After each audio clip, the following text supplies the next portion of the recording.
নমস্কার, আপনারা দেখছেন চ্যানেল এবিসি। আমি বিজয়, আর প্রত্যেক দিনকার মতো আপনাদের সামনে উপস্থিত হয়ে গেছি। আজ আমি আপনাদের সঙ্গে এখন আলোচনা করব।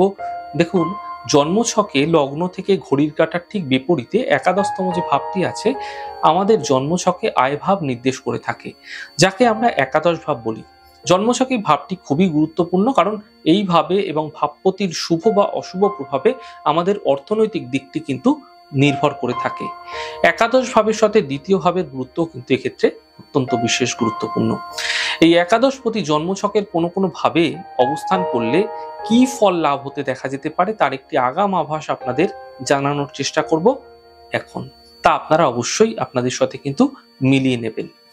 দেখুন, প্রথমেই বলবো, একাদশপতি যদি কখনো লগ্নে অবস্থান করছে, এরকম ধরনের জাতক জাতিকারা ধনী তো হয়ে থাকেন, কিন্তু এদের মধ্যে মহৎ ব্যক্তিত্ব কিন্তু ভীষণভাবে দেখা যায়। এরা একজন মহৎ মানুষ হতে দেখা যেতে পারে।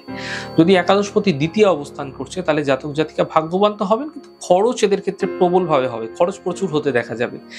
একাদশপতি যদি তৃতীয় অবস্থান করছে, তাহলে জাতক জাতিকার তীর্থ ভ্রমণের সম্ভাবনা প্রবল থাকে এবং মানসিক অশান্তি এবং বিভিন্ন রোগে ভোগার সম্ভাবনাও কিন্তু এদের ক্ষেত্রে একই সাথে দেখা যায়।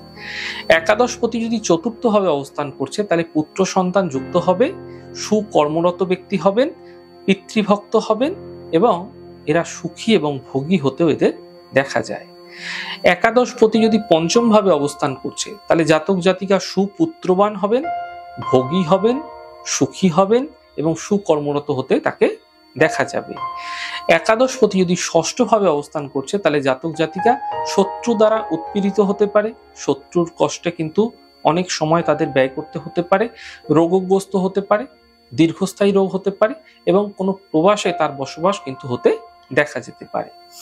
একাদশপতি যদি সপ্তম ভাবে অবস্থান করছে, তাহলে জাতক জাতিকা দীর্ঘায়ু বিশিষ্ট হতে পারে, অর্থাৎ তিনি তার যে আয়ু সেটা কিন্তু অনেক বেশি দীর্ঘ হতে পারে, তিনি তেজস্বী হতে পারে এবং তার মধ্যে কিন্তু উদারতা একটা মন ভীষণভাবে লক্ষণীয় হয়ে থাকে। একাদশপতি যদি অষ্টম ভাবে অবস্থান করছে, তাহলে জাতক জাতিকা বেশিরভাগ সময় রোগ ব্যাধিতে কিন্তু ভুগে থাকেন এবং সেই রোগ ব্যাধি কিন্তু দীর্ঘস্থায়ী রোগ ব্যাধি হয়ে থাকে। যদি একাদশপতি নবমে অবস্থান করছে, তাহলে জাতক জাতিকা ধার্মিক হতে পারে, সৌভাগ্যবান হতে ভীষণভাবে তাদের দেখা যায়। তাই যাদের এই একাদশপতি নবমে রয়েছে, তারা কিন্তু আধ্যাত্মিক চর্চা, আধ্যাত্মিক মনোনিবেশ বা কোনো ধার্মিক কার্যকলাপের সাথে যুক্ত থাকতে বা যুক্ত হতে দেখা যায়।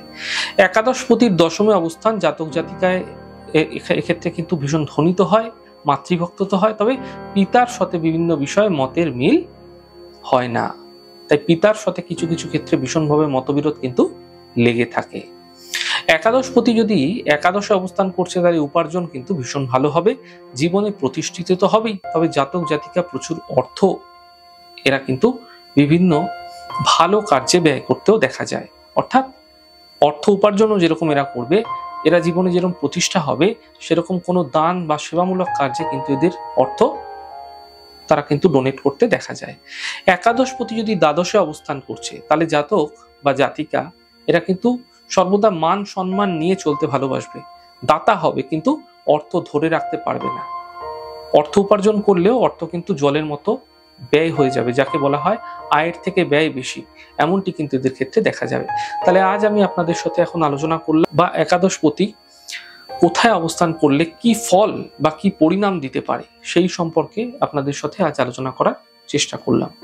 আমাদের এই ছোট ছোট আলোচনা যদি আপনাদের ভালো লাগছে, সেক্ষেত্রে লাইক করতে, কমেন্ট করতে, সাবস্ক্রাইব এবং শেয়ার করতে বন্ধুদের সাথে ভুলবেন না। অনেক ভালো, সুন্দর, সুস্থ থাকুন। আগামী পর্বে দেখা হবে।